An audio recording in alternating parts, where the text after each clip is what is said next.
இந்த தாக்குதல் 2019 ஆண்டு நடைபெறுகின்றது. அந்த காலப்பகுதியிலே ருஷ்டிக்கு அவருடன் தொடர்பு இருந்திருந்தால் ருஷ்டிக்கு அப்போது வயது 16. அதே போன்று சஹ்ரானின் இந்த வகுப்புகள் நடைபெற்றதாக கூறப்படும் காலம் 2016-17 ஆண்டு காலங்கள். அந்த காலத்துடன் ருஷ்டியின் வயதை ஒப்பிட்டு பார்த்தால் ருஷ்டிக்கு வெறும் 13 வயதுகள் மாத்திரமே. அல்லது அந்த வகுப்பிலே கலந்து கொண்டவருடன் தற்போது ருஷ்டிக்கு தொடர்பு இருக்கின்றது என்று இவர்கள் கூறினால் இவர்கள் யாரை கைது செய்ய வேண்டும்? அந்த வகுப்பிற்கு சென்றவரையா, ருஷ்டியையா?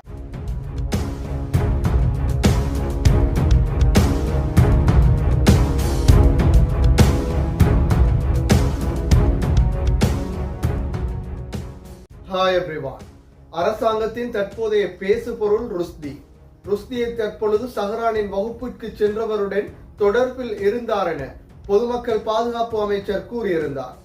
இவர்களுடைய ஒவ்வொரு நாள் கதைகளும் வேடிக்கையாகவே காணப்படுகின்றது. மிக பெரும் காது குத்தும் கதைகளாகவே காணப்படுகின்றது. யாரை நியாயப்படுத்த இவர்கள் முயற்சி செய்கின்றார்கள் என்ற கேள்வியையும் எழுப்பியுள்ளது. குற்றவாளிகளை கைது செய்து தண்டனை வழங்காமல் சினிமா பாணியிலே ஒருவரை கைது செய்ததன் பின்னர் குற்றங்களை ஜோடிப்பதற்கே இந்த அரசாங்கம் முயற்சி செய்கின்றது. அதிலே சிக்கிய ஒருவராக, ஸ்டீக்கர் ஒட்டிய குற்றச்சாட்டிலே சிக்கியவராக ருஷ்டி காணப்படுகின்றார். இன்று பாராளுமன்றத்திலே ருஷ்டி தொடர்பாக பொதுமக்கள் பாதுகாப்பு அமைச்சர் ஒரு தகவலை வெளியிட்டிருந்தார். அதிலே சஹ்ரானின் வகுப்பிலே கலந்து கொண்டவருடன் ருஷ்டிக்கு தொடர்பு இருந்ததாக கூறியிருந்தார். இது மிக பெரும் சர்ச்சையான கேள்வியாகவே காணப்படுகின்றது. இந்த தாக்குதல் 2019 ஆண்டு நடைபெறுகின்றது. அந்த காலப்பகுதியிலே ருஷ்டிக்கு அவருடன் தொடர்பு இருந்திருந்தால் ருஷ்டிக்கு அப்போது வயது 16. அதே போன்று சஹ்ரானின் இந்த வகுப்புகள் நடைபெற்றதாக கூறப்படும் காலம் 2016-17 ஆண்டு காலங்கள். அந்த காலத்துடன் ருஷ்டியின் வயதை ஒப்பிட்டு பார்த்தால் ருஷ்டிக்கு வெறும் 13 வயதுகள் மாத்திரமே.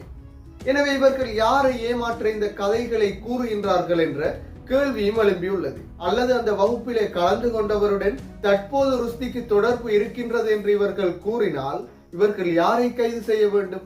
அந்த வகுப்பிற்கு சென்றவரையா, ருஷ்டியையா? வெறும் 22 வயதுகளேயான ருஷ்டியின் வாழ்க்கையே கேள்விக்குறியாக்கியுள்ளது இந்த அரசாங்கம் என்று முஜிபுர் ரஹ்மானும் இந்த கதையை கூறியிருந்தார்.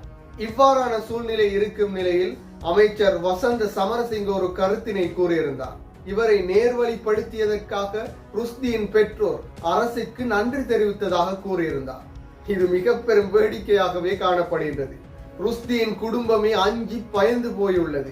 மீண்டும் ருஷ்டி கைது செய்யப்படுவார், பிணையிலே விடுதலை செய்யப்பட்டுள்ளார், சிஐடியிலே ஒவ்வொரு வாரமும் கையெழுத்திடப்பட வேண்டும். இவ்வாறான சூழ்நிலையில் தமது பிள்ளையை எவ்வாறு காப்பாற்றுவது என்ற பயத்திலே அவர்கள் தொடர்ச்சியாக இருக்கின்றனர். எனவே ருஷ்டியை விடுதலை செய்யாமல் அப்பாவி இளைஞனை கைது செய்து இவ்வாறான விசாரணைகள் நடைபெறுகின்றது. எனவே ருஷ்டி ஸ்டீக்கர் ஒட்டியதன் பின்னரா இந்த அரசாங்கத்திற்கு ருஷ்டிக்கும் சஹ்ரானின் அடிப்படை வகுப்பிலே கலந்து கொண்டவருக்கும் தொடர்பு இருப்பது தெரிய வந்தது. இவ்வாறு பல கேள்விகளை எழுப்பியுள்ளது. என்றாலும் தற்பொழுது தேர்தல் நெருங்கியுள்ள நிலையில் மிக பெரும் நாடகமாக ருஷ்டி பிணையில் விடுதலை செய்யப்பட்டுள்ளாரா என்ற கேள்வியை எழுப்பியுள்ளது. எனவே ஒருவரை கைது செய்து அவர் மீது குற்றங்களை சுமத்துவதற்கு யார் முயற்சி செய்தாலும் அதுவே மிகப்பெரிய குற்றம். அந்த நிலையை தற்பொழுது அப்பாவி இளைஞன் ருஷ்டிக்கும் ஏற்பட்டுள்ளது. இந்த பிடிஏ சட்டம் என்பது இவ்வாறு பேசினால் நாளை என் மீதும் பாயலாம். இவ்வாறான நிலையே இலங்கையில் தற்பொழுது காணப்படுகின்றது. அதே போன்று இவர்கள் குறிப்பிடுவதை போன்று பார்த்தால் ஜேவிபி கட்சியின் தேசிய பட்டியல் உறுப்பினராக இப்ராஹிம் என்பவரும் இருந்துள்ளார். எனவே இந்த இப்ராஹிம் என்பவர் தொடர்பாக மேலதிகமாக பேச வேண்டிய தேவை கிடையாது. எனவே இவ்வாறான நிலையில் ருஷ்டியை மாத்திரம் இவர்கள் எவ்வாறு கூறுவது? ருஷ்டியின் வயதுகளை ஒப்பிட்டு பார்த்தால் இவர்களுடைய கருத்துக்கள் அனைத்தும் மிக பெரும் நகைச்சுவையாகவே காணப்படுகின்றது. எனவே இந்த விடயங்களில் அரசு தன்னை நியாயப்படுத்தாமல் இந்த விடயங்களில் தன் நிலையை மாற்றி நேர்மையான முறையில் நடக்க வேண்டும் என்பதே அனைவரின் எதிர்பார்ப்பாகும். மீண்டும் ஒரு வீடியோ பதிவில் சந்திக்கும் வரை தனியொருமை யூடியூப் சேனலை சப்ஸ்கிரைப் செய்யாதவர்கள் சப்ஸ்கிரைப் செய்து உங்கள் ஆதரவை வழங்குங்கள்.